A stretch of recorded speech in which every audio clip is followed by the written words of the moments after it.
Good morning dear students, welcome in chemistry class.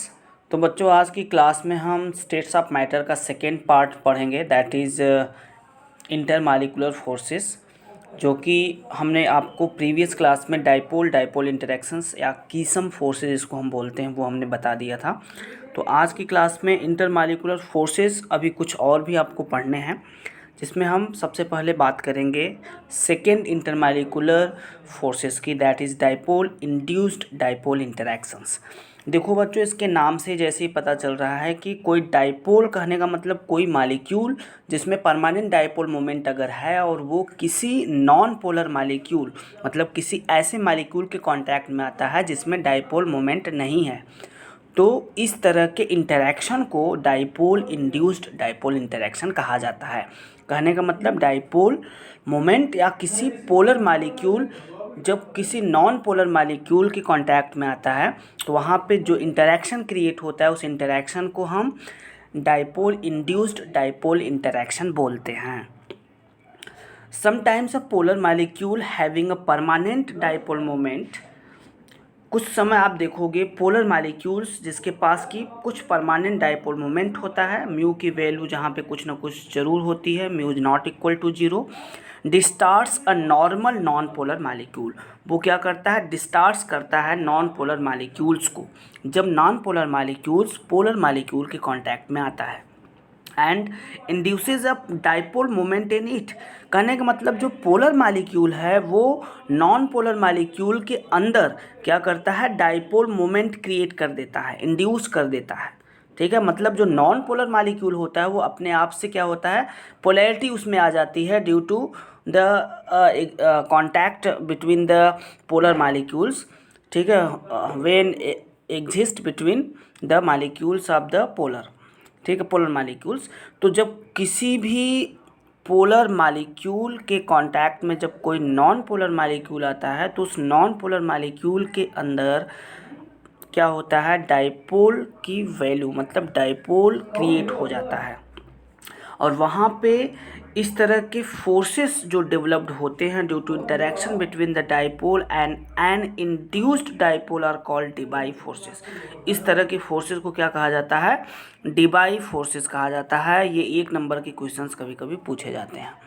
ठीक है, तो इस चीज़ को आप ध्यान देंगे कि Debye forces come into existence when a polar molecule is brought closer to a non polar molecule. ठीक है, तो इस कंडीशन में होता क्या है, इसको आप डायग्रामेटिकली आप समझने की कोशिश करो। जैसे कि इसको आप डायग्रामेटिकली समझने की कोशिश करो। जैसे मान लो एक परमानेंट डाइपोल मोमेंट है, जैसे मान लो ये एक पोलर मॉलिक्यूल है जिसमें एक पॉजिटिव इंड होगा एक नेगेटिव इंड होगा। This is the polar molecule जिसके पास परमानेंट डाइपोल मोमेंट होगा। This is the permanent dipole molecule. जब किसी नॉन पोलर जैसे मान लो ये नॉन पोलर मॉलिक्यूल है, ये क्या है आपका? This is the non polar molecule. जब इस नॉन पोलर मॉलिक्यूल के कांटेक्ट में आता है तो उस कंडीशन में क्या होता है कि ये पोलर मॉलिक्यूल इस नॉन पोलर मॉलिक्यूल के अंदर पोलैरिटी क्रिएट करने लगता है। कहने का मतलब है नॉन पोलर मॉलिक्यूल धीरे धीरे अपने आप से इसके अंदर पॉजिटिव और नेगेटिव चार्ज मतलब इलेक्ट्रॉन डेंसिटी जो होती है, ठीक है, इस नेगेटिव चार्ज की तरफ बढ़ने लगती है। कहने का मतलब ये ओरिएंटेशन होगा कुछ इस तरीके से। मान लो अगर इस तरीके से अगर हम लेते हैं इधर पॉजिटिव चार्ज उधर नेगेटिव चार्ज, तो इस नॉन पोलर मॉलिक्यूल में जो होगा इस पॉजिटिव इंड की तरफ क्या होना चाहिए? Negative end. तो उस कंडीशन में इस नॉन पोलर मॉलिक्यूल के अंदर इलेक्ट्रॉन डेंसिटी जहाँ पे ज़्यादा होगी वो इस पॉजिटिव पोल की तरफ अट्रैक्ट होने लगेगा। ठीक है, तो इस कंडीशन में आप देखोगे तो कुछ इस तरीके की चीज़ें आपको दिखाई देंगे। अब ये जो नॉन पोलर मॉलिक्यूल है इसके अंदर कुछ परमानेंट डाइपोल मोमेंट की वैल्यू, कुछ परमानेंट डाइपोल होगा जो कि नेगेटिव इंड हो जाएगा और ये पॉजिटिव इंड। मतलब ये जो नॉन पोलर मॉलिक्यूल था इसके अंदर पोलैरिटी क्रिएट होने की वजह से अब ये नेगेटिव इंड, इसका जो नेगेटिव जहाँ पे इलेक्ट्रॉन डेंसिटी ज़्यादा होगी ये इसके कांटेक्ट में आएगा, किसके? पोलर मॉलिक्यूल के। ठीक है, तो यहाँ पे एक electrostatic force of attraction create होगा। ठीक है। इन दोनों के बीच में पोलर और नॉन पोलर मालिक्यूल के बीच में इलेक्ट्रोस्टैटिक फोर्स ऑफ अट्रैक्शन काम करेगा। इसी इलेक्ट्रोस्टैटिक फोर्स ऑफ अट्रैक्शन को क्या कहा जाता है? डिबाई फोर्सेस कहा जाता है। इसी को क्या कहा जाता है? Debye forces, DEBYE, Debye forces कहा जाता है। ठीक है। अब एक बहुत ही इंपॉर्टेंट चीज़ ये भी है कि ये जो डिबाई फोर्सेस होता है, ठीक है, ये डिपेंड करता है, एक्चुअली जो डिबाई फोर्सेस होता है ये not affected by the temperature. ठीक है, इसको आप नोट कर सकते हो। Debye forces are not affected by temperature. ये टेम्परेचर के थ्रू अफेक्ट नहीं होते हैं। ठीक है, are not affected by temperature. Temperature के थ्रू ये अफेक्ट नहीं होते हैं डिबाई फोर्सेस। नेक्स्ट जो है आपका वो है ion dipole interactions. Ion dipole interactions भी बहुत इंपॉर्टेंट है, इसको आप समझने की कोशिश करें। जैसा कि आप नाम से जान रहे हो, आयन डाइपोल इंटरैक्शन का मतलब ये कि जब कोई आयन किसी मॉलिक्यूल, जिस मॉलिक्यूल के पास डाइपोल हो, ठीक है, जब किसी मॉलिक्यूल डाइपोल अगर होगा तो जाहिर सी बात है उसमें पॉजिटिव एंड और नेगेटिव एंड दोनों होंगे। ठीक है, जब किसी परमानेंट डाइपोल, कोई ऐसा मॉलिक्यूल जिसके पास परमानेंट डाइपोल हो, ठीक है, जब आयन कांटेक्ट में आता है किसी परमानेंट डाइपोल के कांटेक्ट में, ऐसे मॉलिक्यूल जिसमें कि परमानेंट डाइपोल हो, ठीक है, कुछ ना कुछ डाइपोल मोमेंट की वैल्यू उसके पास हो, mu is not equal to 0, जब ये आयन इसके कांटेक्ट में आता है तो इस तरह के इंटरैक्शंस को हम आयन डाइपोल इंटरैक्शंस बोलते हैं। ठीक है। अब सवाल ये है कि आयंस दो तरह के होते हैं, एक तो कैटायन होता है, दूसरा क्या होता है? एनायन होता है। ठीक है, तो the ion dipole interactions involve the attraction between an ion, either ion और कैटायन और anion and a polar molecule. कहने का मतलब यहाँ पे जो इंटरैक्शन हो रहा है, आयन डाइपोल इंटरैक्शन जो हो रहा है वो किसके बीच में हो रहा है? अट्रैक्शन बिटवीन आयन और पोलर मॉलिक्यूल्स। आयन क्या हो सकता है? आइदर कैटायन हो सकता है ये, या तो फिर ये एनायन हो सकता है। ठीक है, जब पोलर मॉलिक्यूल्स के कांटेक्ट में आता है तो वहाँ पे इस तरह का इंटरैक्शन क्रिएट होता है, आयन डाइपोल इंटरैक्शन कहा जाता है। अब देखो, इसको अगर हम समझने की कोशिश करें डायग्रामेटिकली, तो मान लो यहाँ पे हमने कैटायन ले लिया, ये क्या है? आपका कैटायन है। ये क्या है? कैटायन है। ठीक है, अब जब कैटायन डाइपोल के कांटेक्ट में आएगा, मान लो ये डाइपोल है, तो ये इस तरीके से, ये मॉलिक्यूल क्या है? पोलर मॉलिक्यूल है। This is the polar molecule. अब पोलर मॉलिक्यूल में पॉजिटिव और नेगेटिव एंड दोनों होंगे, लेकिन नेगेटिव एंड इस तरफ होगा, ठीक है, इस तरफ होगा, ताकि ये अट्रैक्ट कर सके, यहाँ पे अट्रैक्शन या इंटरैक्शन हो सके। तो यहाँ पे इंटरैक्शन जो होगा वो कुछ इस तरीके से होगा। देखोगे ये नेगेटिव एंड जो होगा इस साइड होगा, और इन दोनों के बीच में ये जो इंटरैक्शन हो रहा है, इसी इंटरैक्शन को आयन डाइपोल इंटरैक्शन, मतलब हम क्या बोलेंगे? This is cation dipole interaction, इसे हम बोलेंगे कैटायन डाइपोल इंटरैक्शन।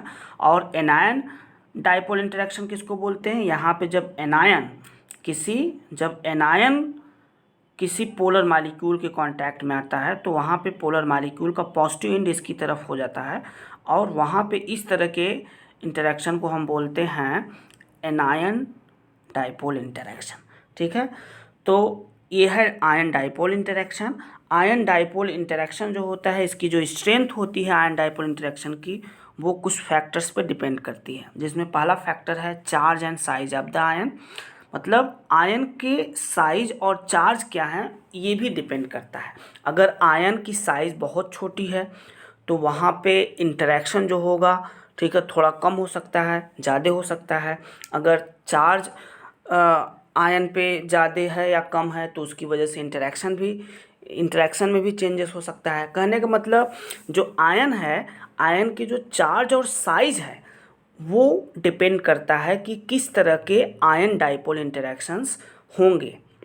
कहने का मतलब आयन और पोलर मॉलिक्यूल के बीच में जो स्ट्रेंथ है वो किस पे डिपेंड करती है, ठीक है, चार्ज और साइज ऑफ द आयन पे डिपेंड करती है। पहला फैक्टर है ये, ठीक है। चार्ज देखो, किसी भी एटम पे चार्ज जैसे जैसे बढ़ता जाएगा वैसे वैसे एटम की साइज़ क्या होगी, घटती जाएगी। और जब साइज़ घटेगी जाहिर सी बात है न्यूक्लियर चार्ज बढ़ेगा और वहाँ पे इंटरेक्शन क्या होगा, न्यूक्लियर इंटर न्यूक्लियर डिस्टेंस कम होगा और वहाँ पे इंटरेक्शन बढ़ेगा, ठीक है। तो इस तरीके से दूसरा जो फैक्टर है वो है the magnitude of dipole moment and size of the polar molecule. जो दूसरा फैक्टर वो डिपेंड करता है कि डाइपोल मोमेंट का मैग्नीट्यूड क्या है, ठीक है, and the size of the polar molecule. Polar molecule जो कांटेक्ट में आ रहा है आयन के, उस पोलर मॉलिक्यूल की साइज क्या है और साथ में डाइपोल मोमेंट की मैग्नीट्यूड क्या है, इस भी फैक्टर पे काम करता है ion dipole interaction. Next point है the charge density on cation is higher as compared to that on anions. जो चार्ज डेंसिटी होती है कैटायंस पर ज़्यादा होती है, ऐसा क्यों, क्योंकि नंबर ऑफ पॉजिटिव चार्ज जैसे जैसे बढ़ते जाएंगे वैसे वैसे इलेक्ट्रॉन डेंसिटी बढ़ती जाएगी।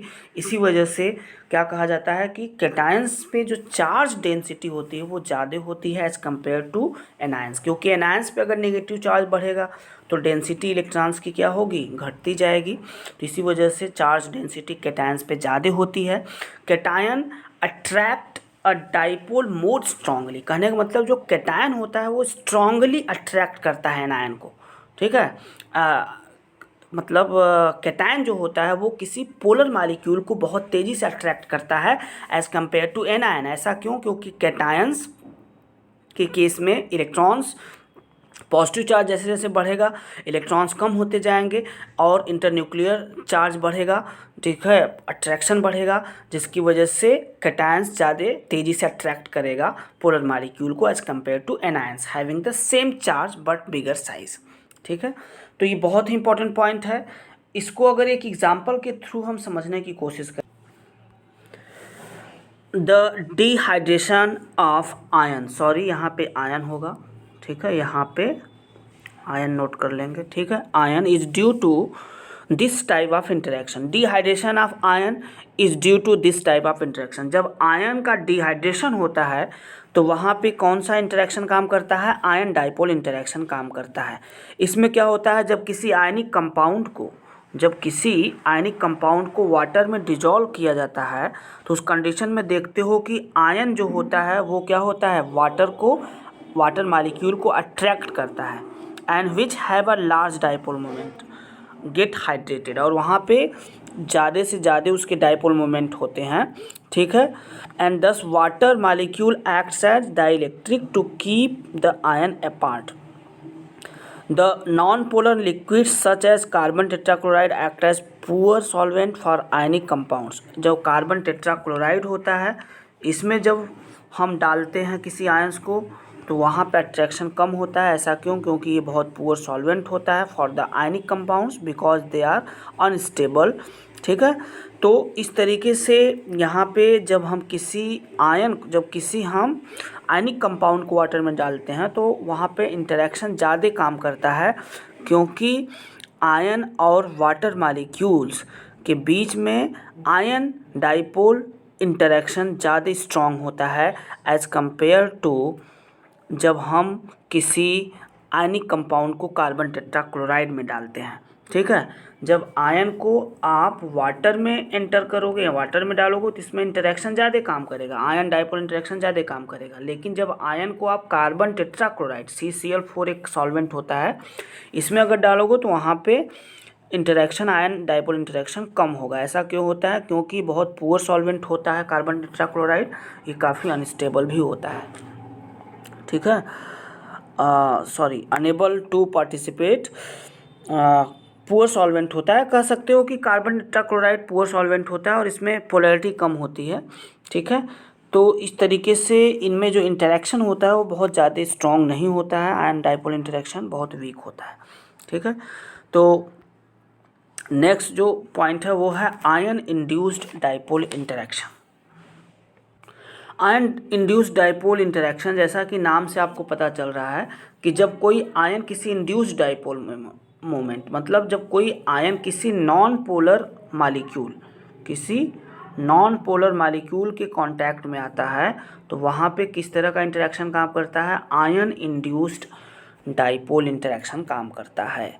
अब आयन दो तरह के होते हैं, कैटायन होता है that is positive ion and negative charge ion that is anion. ठीक है, तो अब यहाँ पे इसको डायग्रामेटिकली अगर हमें समझना हो, सबसे पहले हम समझते हैं sometimes an ion distorts a normal non polar molecules. कभी कभी ऐसा होता है कि जो आयन होते हैं वो नॉर्मल नॉन पोलर मालिक्यूल को भी क्या करते हैं, डिस्टार्ट कर देते हैं, उसमें डिस्टार्शन कर देते हैं।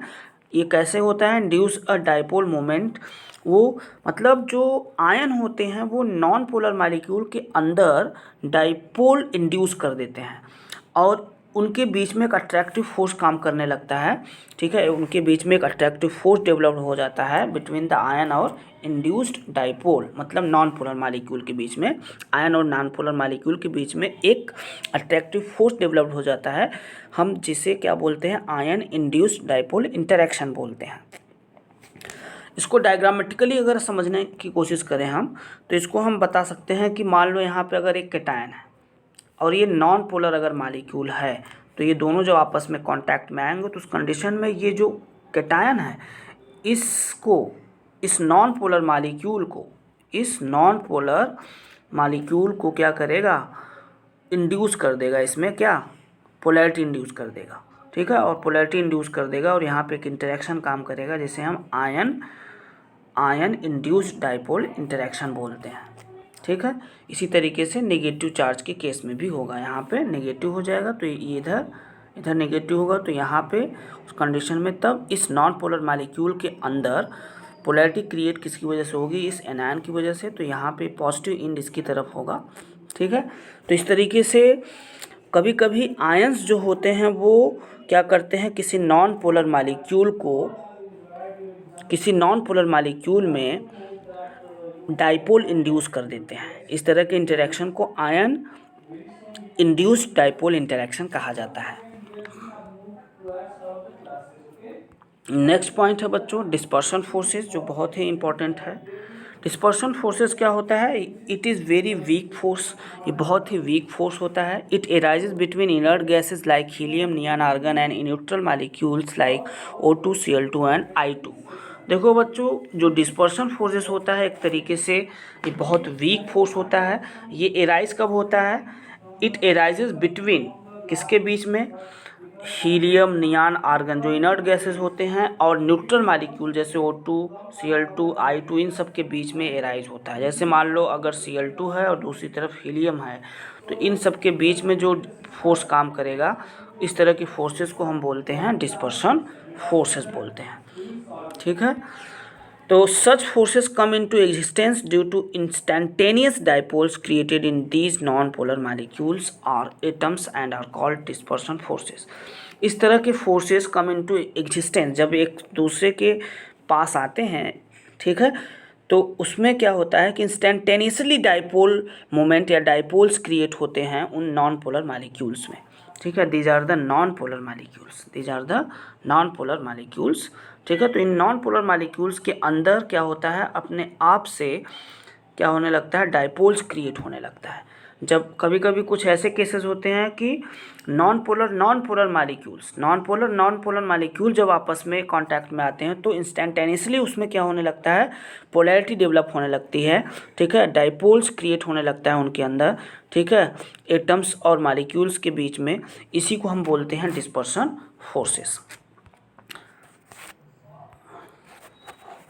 At the moment the molecule develops a temporary dipole moment, इस तरह के जो होते हैं मालिक्यूल्स, जैसे आप क्या पढ़ रहे हो कि दो नॉन पोलर मालिक्यूल्स जब आपस में कांटेक्ट में आते हैं तो वहाँ पे एक तरीके का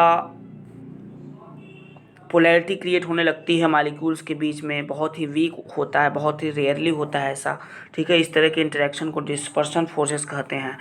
ठीक है, और at the moment the molecule develops a temporary dipole moment, और ये जो डेवलप होता है डाइपोल्स, इन दोनों मालिक्यूल्स के बीच में जो डेवलप होता है डाइपोल से टेम्पररी होता है, ये परमानेंटली नहीं होता है। ये टेम्पररी होता है क्योंकि दोनों मालिक्यूल्स तो नॉन पोलर हैं, ठीक है। इस वजह से इसमें थोड़ी बहुत जो पोलैरिटी आती है या जो डाइपोल्स आता है वो टेम्पररीली होता है, थोड़े समय के लिए होता है, उसके बाद क्या होता है, गायब हो जाता है, ठीक है। It can polarise our neighbouring non polar molecules and may change it into an induced dipole. ये समय समय पे क्या होता है, चेंज भी हो सकता है। तो नॉन पोलर मालिक्यूल्स जब किसी नॉन पोलर मालिक्यूल के कांटेक्ट में आते हैं तो वो थोड़ा बहुत पोलराइज होते हैं, बाद में चेंज भी हो जाते हैं ये वापस इंड्यूस्ड डाइपोल में, ठीक है। तो इसको डायग्रामेटिकली हम इस तरीके से समझ सकते हैं, जैसे मान लो कि अगर ये नॉन पोलर मालिक्यूल है, अगर ये नॉन पोलर मालिक्यूल है, ठीक है, तो नॉन पोलर मालिक्यूल्स जब कांटेक्ट में आएंगे तो जाहिर सी बात है इनमें थोड़ी बहुत पोलैरिटी इस तरीके से क्रिएट हो सकती है, कुछ समय के लिए हो सकती है, ठीक है। क्या हो सकती है कि कुछ समय के लिए इनमें पोलैरिटी क्रिएट हो सकती है। तो ये टेम्पररी होता है, बहुत वीक होता है फोर्स, जैसा कि आपको हमने बताया कि it is very weak force, ठीक है। तो इस वजह से ये टेम्पररी भी होता है। तो डायग्रामेटिकली इसको आप डायग्राम बना सकते हैं कॉपी में, ठीक है, बहुत ही इम्पोर्टेंट है। देखो बच्चों, इस डिस्पर्सन फोर्स को हम लंदन फोर्स के नाम से भी जानते हैं, इसे लंदन फोर्सेस भी कहा जाता है। तो नोट कर लेना, dispersion forces is also called London forces, ठीक है। तो आज की क्लास के लिए इतना ही। नेक्स्ट क्लास में हम इसके बाद देखो बच्चों, हाइड्रोजन बॉन्डिंग है, 6 इंटरमालिकुलर फोर्स हमने आपको लिखवाया था हाइड्रोजन बॉन्डिंग, जो कि चैप्टर 4 में हमने पढ़ा दिया है हाइड्रोजन बॉन्डिंग, तो आप वहाँ से पढ़ लेंगे, एक बार देख लेंगे, ठीक है। तो आज की क्लास के लिए इतना ही। नेक्स्ट क्लास में हम बात करेंगे गैसियस लॉ के बारे में, जो बहुत ही इंपॉर्टेंट लॉज हैं, ठीक है। आज की क्लास के लिए इतना ही।